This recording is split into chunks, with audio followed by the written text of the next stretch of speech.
Daniel had never been the type to believe in routines. For most of his life, he'd floated from one thing to another, never really settling into patterns. But that changed when he started working from coffee shops instead of his apartment. His apartment was too quiet, too empty, and the silence had a way of making him feel even more alone than he actually was. The coffee shop on 5th Street became his office. It wasn't anything fancy, just a regular place with mismatched chairs, walls covered in local artwork that changed every month, and the constant hum of the espresso machine that somehow made it easier to focus.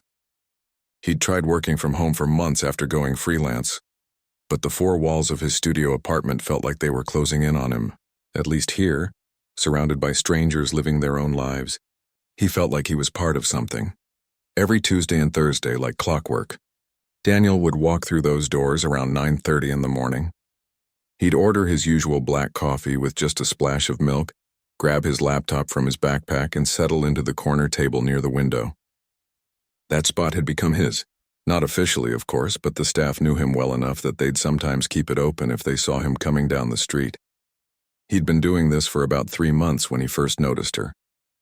It was a Thursday, and the rain was coming down hard, the kind of rain that makes you want to stay in bed all day. But Daniel had a deadline for a book cover design, so he'd thrown on his jacket and made the 10-minute walk anyway, arriving at the shop with his hair dripping and his sneakers squeaking against the tile floor. She was already there when he walked in, sitting 3 tables away from his usual spot. Completely absorbed in whatever was on her laptop screen, she had this leather bag beside her chair, the kind that looks like it's been everywhere and has stories to tell. Her dark hair was pulled back and she was wearing a simple gray sweater. Nothing about her was trying to get attention, but Daniel found himself looking anyway. He ordered his coffee, trying not to be obvious about glancing in her direction. When he sat down at his table, he positioned his laptop so he could see her without actually staring. She was focused, typing quickly, occasionally stopping to think before continuing. At one point, her phone rang, and she answered in what sounded like Spanish.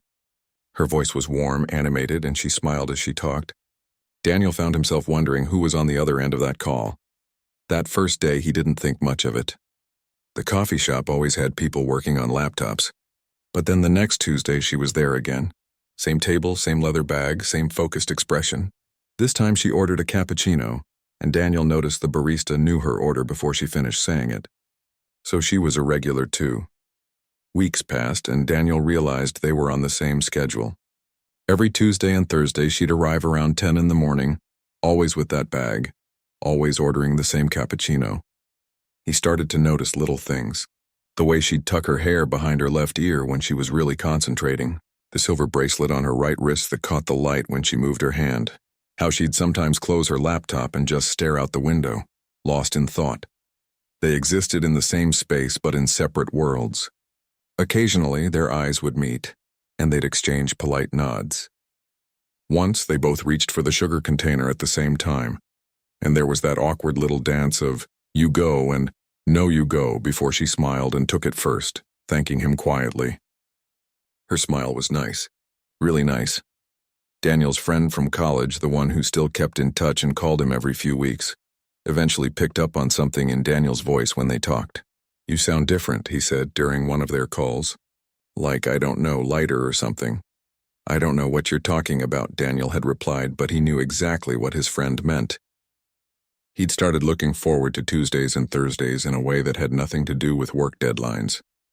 He'd catch himself checking the clock on Tuesday mornings, wondering if she'd be there today, if maybe she'd sit a little closer, if maybe they'd actually have a real conversation instead of just polite nods. His friend laughed when Daniel finally admitted there was someone at the coffee shop. "So talk to her, man. What's the worst that could happen?" But that was the thing. Daniel could think of plenty of worst-case scenarios. What if she wasn't interested? What if making conversation ruined the comfortable dynamic they had? What if she thought he was creepy for paying attention to her routine? It felt safer to just exist in this space where they were friendly strangers, where he could imagine possibilities without risking rejection. So the routine continued. Daniel would arrive, she'd arrive, they'd nod and smile, and then they'd both disappear into their work. Sometimes he'd see her take phone calls, pacing near the window while talking rapidly in Spanish, her free hand moving as she spoke. Other times she'd sit perfectly still for long stretches, just reading something on her screen with her chin resting on her hand. There was something peaceful about it all. In a city where everyone was always rushing somewhere, always chasing the next thing, these mornings felt different. Slower. More intentional. Daniel found himself working better during these sessions, his designs coming together more naturally.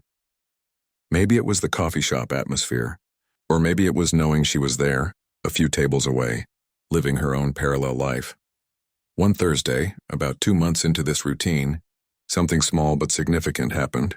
Daniel was working on a particularly tricky logo design, getting frustrated with how nothing seemed to look right. He must have sighed louder than he realized because when he looked up, she was watching him with this slight smile like she understood exactly what he was feeling. She gave him a sympathetic look and a small shrug that seemed to say, "Yeah, I get it. Some days are just like that." It was nothing, really. Just a moment of shared understanding between two people who happened to work in the same space. But Daniel thought about that moment for the rest of the day. The way her eyes had crinkled at the corners when she smiled. The sense that somehow, without words, she'd known what he was feeling. He started wondering about her life outside this coffee shop. What did she do for work? Where did she live? Did she have friends in the city? Or was she as lonely as he sometimes felt? The mystery of it all made her more interesting, but it also made him realize how much he wanted to actually know her, not just imagine who she might be. His apartment felt even emptier on the days he didn't go to the coffee shop. Wednesdays and Fridays stretched out long and quiet. He'd try to work from home those days, but his mind would wander. He'd wonder if she went to the coffee shop on other days too. If maybe he was missing chances to see her by sticking so rigidly to his Tuesday-Thursday schedule. But changing his routine felt risky, like it would reveal too much about his interest in her. So he stuck with it, counting down the hours until the next Tuesday would come around. The shift happened on a Thursday morning in late October. Daniel noticed it the moment he walked into the coffee shop. Every table was occupied. There was a line 6 people deep at the counter, and the usual gentle buzz of conversation had turned into a low roar of voices competing to be heard. Apparently, the coffee shop down the street had closed for renovations and everyone had migrated here. Daniel got his coffee and looked around for his usual spot. Someone was already sitting there, a college student with textbooks spread across the entire table. His heart sank a little. He scanned the room, looking for any open seat, and that's when he saw her. She was standing near her usual table, holding her cappuccino and looking around with the same slightly lost expression he probably had on his face. Her table had been taken too. Their eyes met across the crowded room and something passed between them. A shared frustration, maybe, or just the recognition that they were both in the same boat.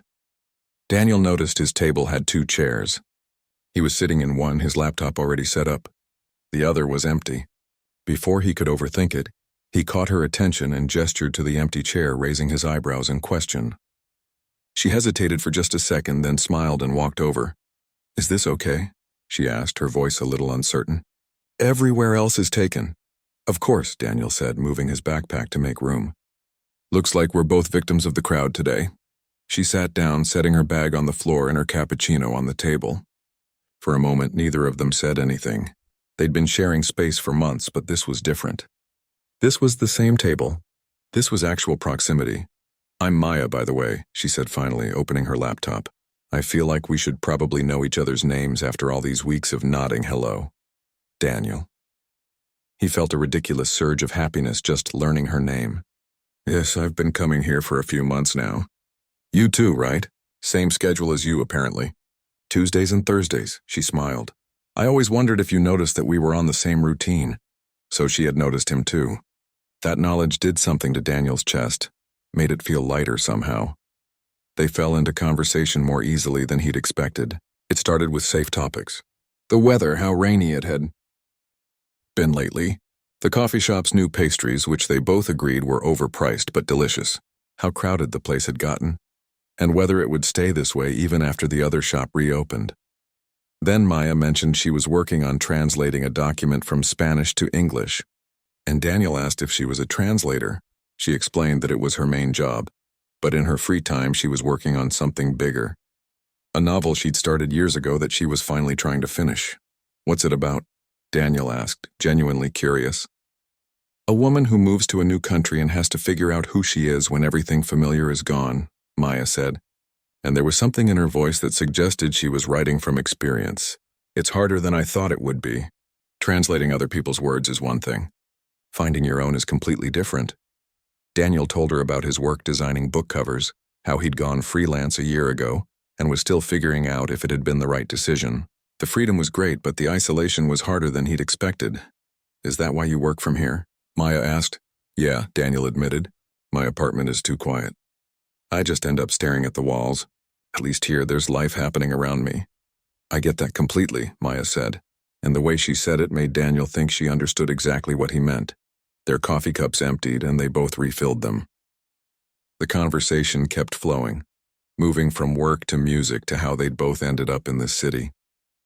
Maya had moved here 2 years ago from Barcelona. Daniel had grown up in a small town 3 hours north and had moved to the city right after college. Do you ever miss it? Maya asked. Your hometown? Sometimes, Daniel said, but not enough to go back. There's something about being in a place where nobody knows your whole history, you know? You get to decide who you want to be. Maya nodded slowly. I know exactly what you mean. When Maya finally said she needed to get back to work, Daniel felt a pang of disappointment. But then she said, same time Tuesday? And it wasn't just a polite thing to say. It was a question, an invitation to make this a new routine. Definitely, Daniel said. Tuesday came, and this time when Maya arrived, she didn't even look for another table. She came straight to Daniel's corner spot and sat down across from him, like it was the most natural thing in the world. And maybe it was. Their conversations deepened over the following weeks. They talked about their families.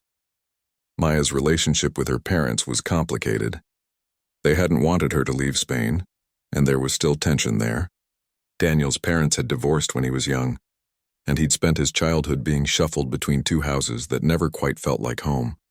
They discovered they had similar taste in music, both loving artists who told stories in their songs. They'd both moved to the city around the same time and had both struggled with the loneliness of starting over in a place where they knew no one. They made each other laugh, trading observations about the other coffee shop regulars, creating elaborate backstories for the man who always ordered 5 espresso shots or the woman who spent hours working on what appeared to be a massive jigsaw puzzle. Daniel found himself thinking about Maya constantly.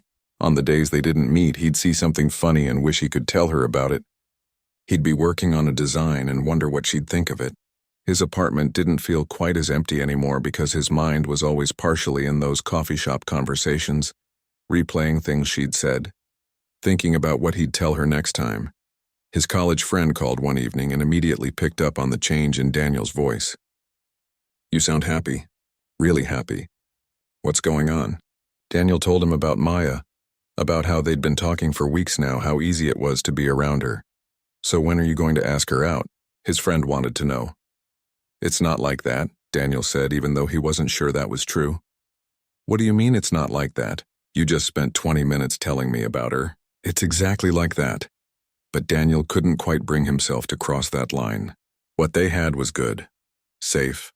He didn't want to risk losing these mornings by making things complicated. And what if she didn't feel the same way? What if she just saw him as a coffee shop friend and nothing more?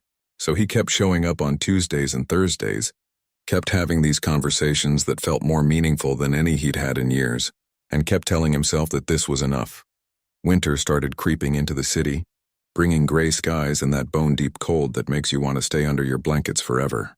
Daniel walked to the coffee shop one Tuesday morning with his hands shoved deep in his jacket pockets, his breath visible in the cold air.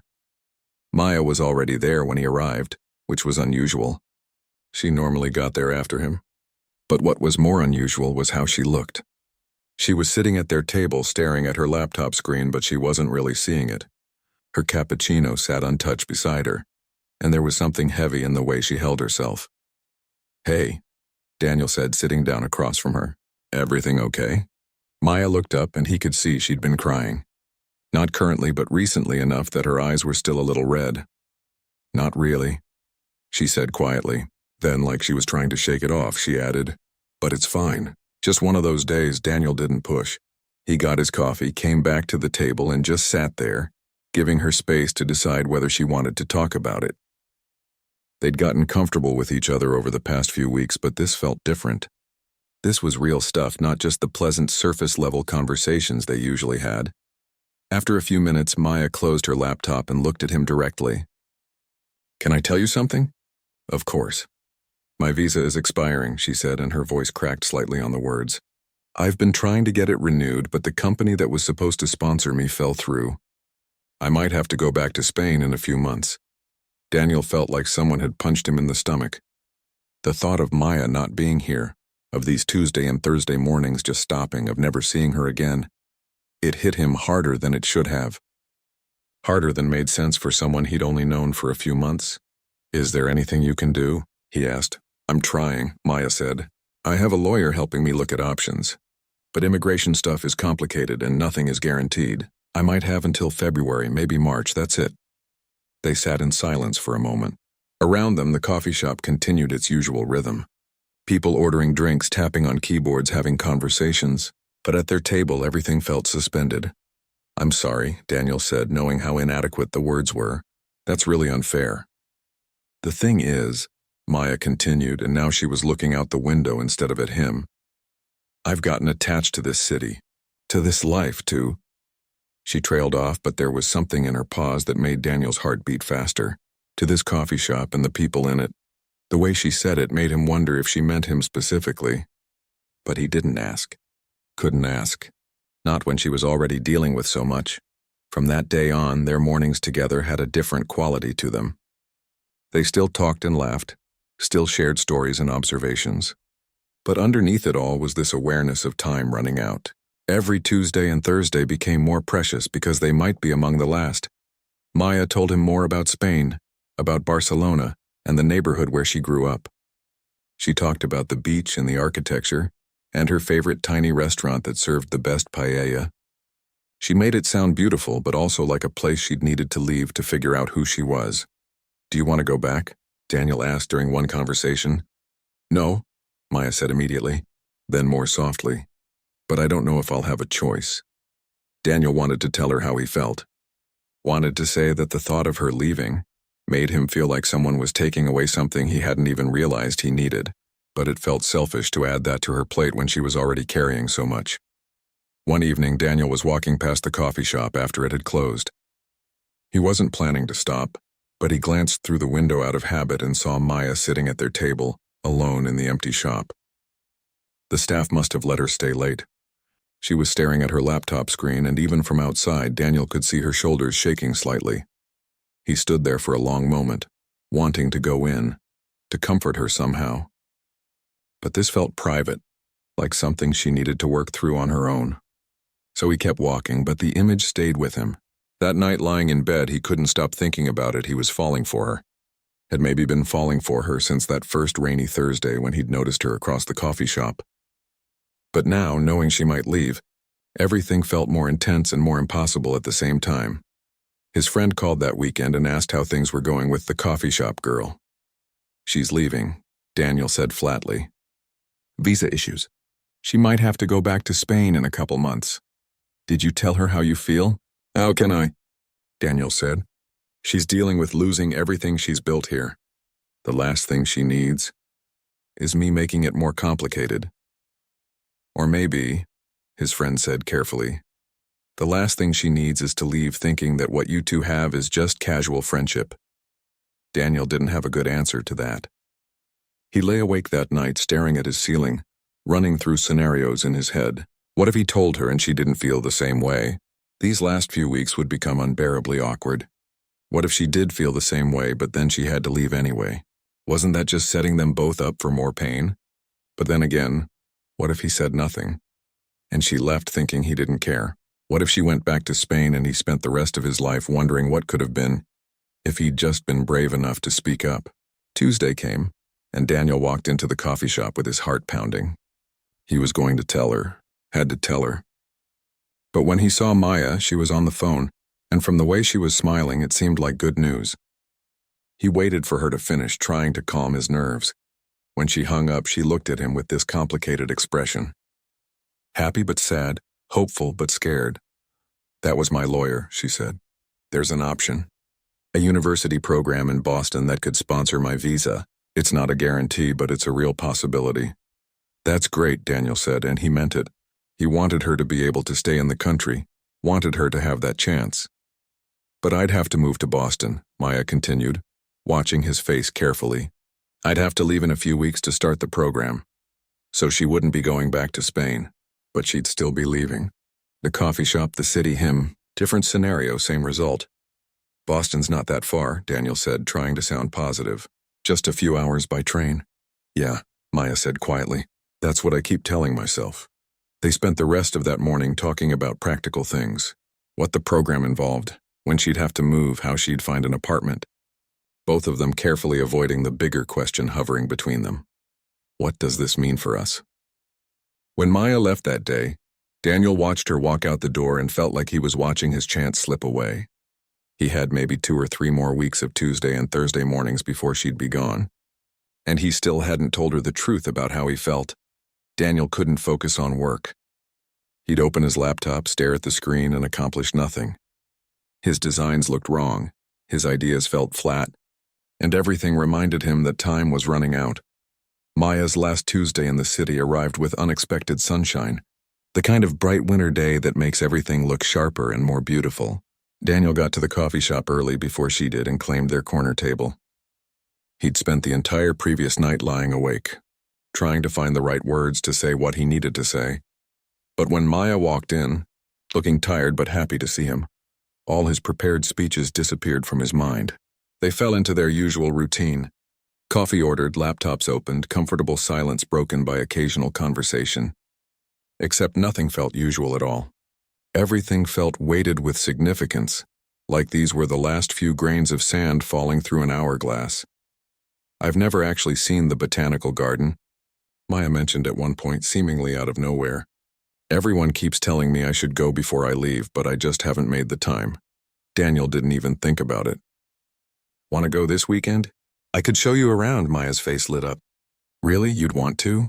Of course, Daniel said. And he meant it more than she could know. Saturday arrived cold but clear. They met outside the garden entrance, and something about seeing Maya outside the coffee shop, in the actual world, made everything feel different. More real somehow. She was wearing a thick winter coat and a knit hat, and when she smiled at him in greeting, Daniel felt his chest tighten. The garden was beautiful even in winter. There were still things blooming in the greenhouse sections, and the outdoor areas had been decorated with lights for the holidays. They walked slowly, neither of them in a hurry, both aware that this was time they wouldn't get back. Maya told him things she'd never mentioned before. About her childhood in Barcelona, how she'd always felt like she didn't quite fit in the life her parents had planned for her. How coming to America had been her way of figuring out who she was separate from everyone's expectations. How scary and freeing it had been to start completely over in a place where nobody knew her history. Do you ever regret it? Daniel asked as they walked past a section of winter roses. The leaving or the coming here? Either, both. Maya thought about it for a long moment. I regret that it hurt my parents. I regret that it's been harder than I thought it would be. But I don't regret the decision itself. Sometimes you have to leave home to find out who you really are. Daniel understood that completely. He told her about his own reasons for leaving his hometown, about how he'd felt suffocated by everyone knowing him as just one thing. The quiet kid, the one whose parents divorced, the one who was good at art but not much else. Moving to the city had given him room to be more than those labels. They found a bench near a section of the garden that overlooked a small pond. The sun was starting to set, painting everything in shades of orange and pink.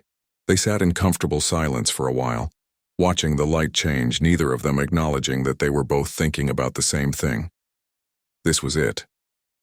This was the moment. Daniel took a breath, turned to face Maya, opened his mouth to say what he'd been holding back for months. Her phone rang.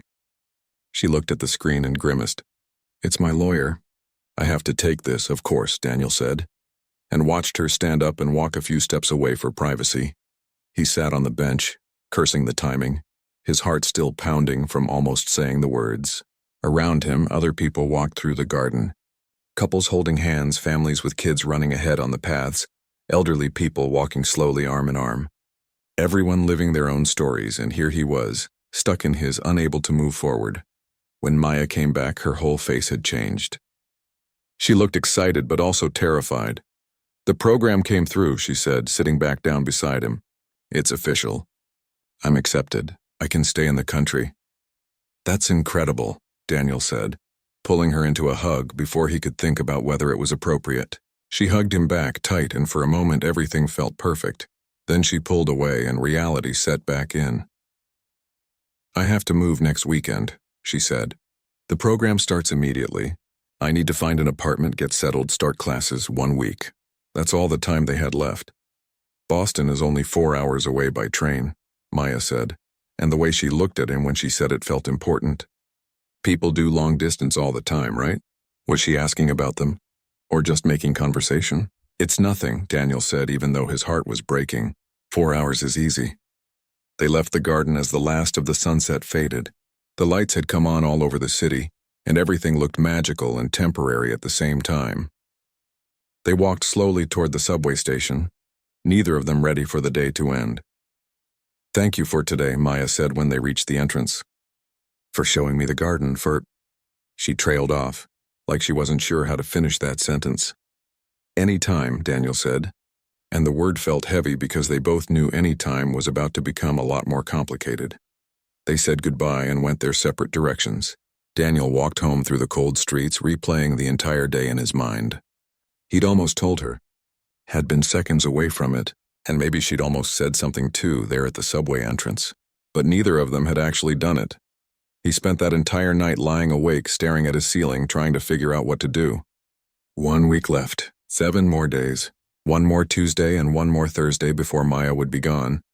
Before their coffee shop mornings would just be a memory. His phone buzzed. A text from Maya. "Today was really special. Thank you again."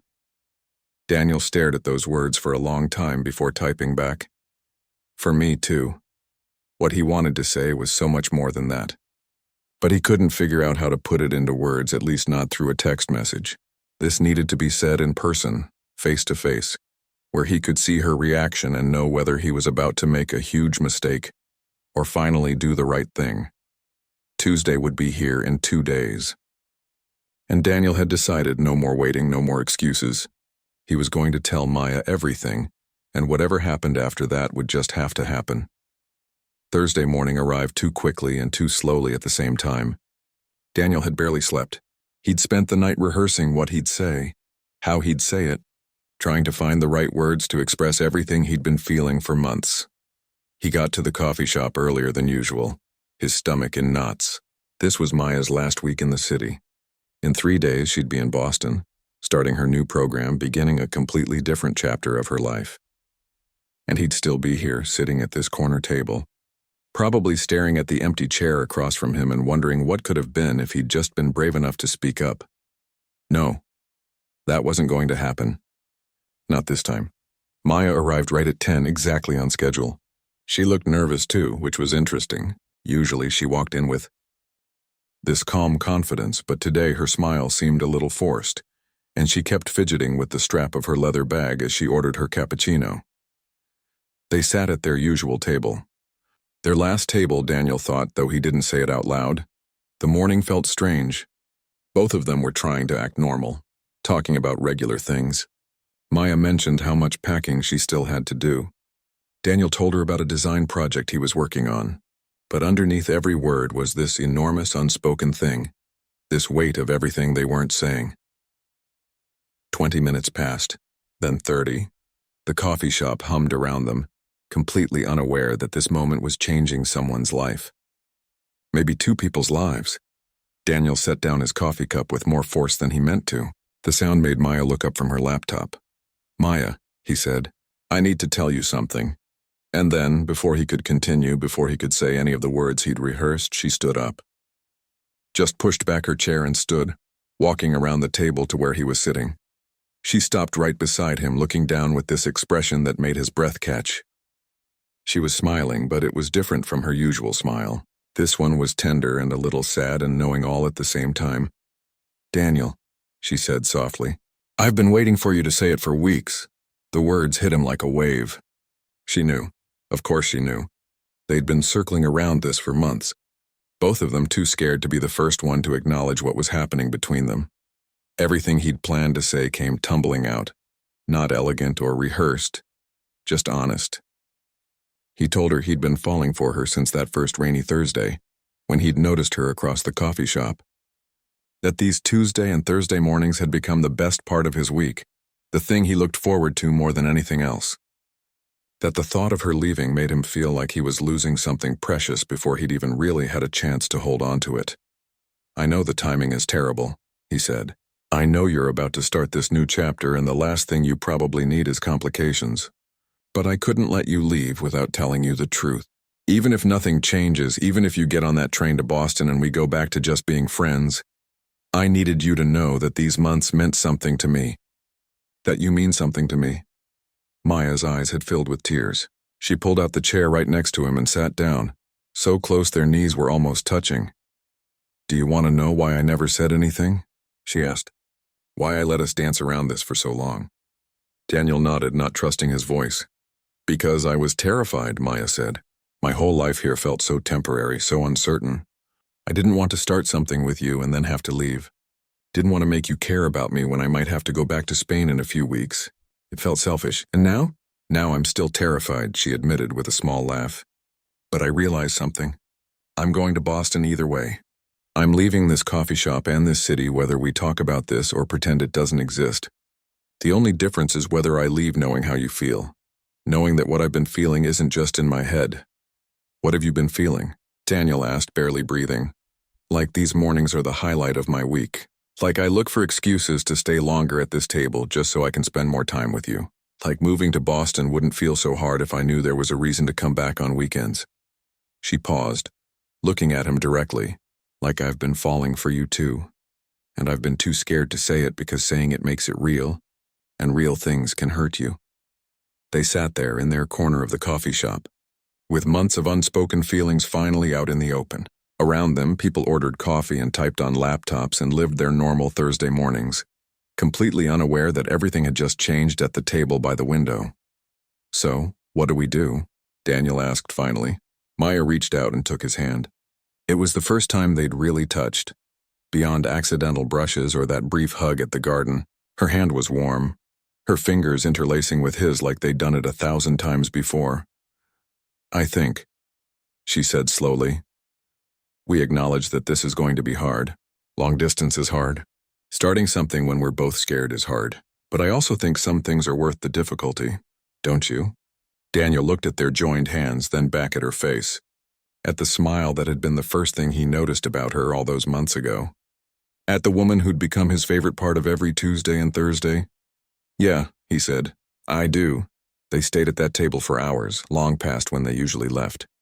They talked about logistics and fears and hopes, about train schedules and video calls and how they'd make this work, about taking things slow but honest, about giving this fragile new thing between them room to grow even when they'd be 4 hours apart.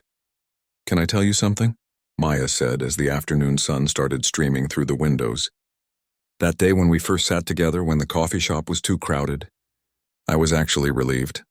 I'd been trying to figure out how to start a real conversation with you for weeks." "Really?" "Really. You always looked so focused on your work that I didn't want to interrupt. But I wanted to know you.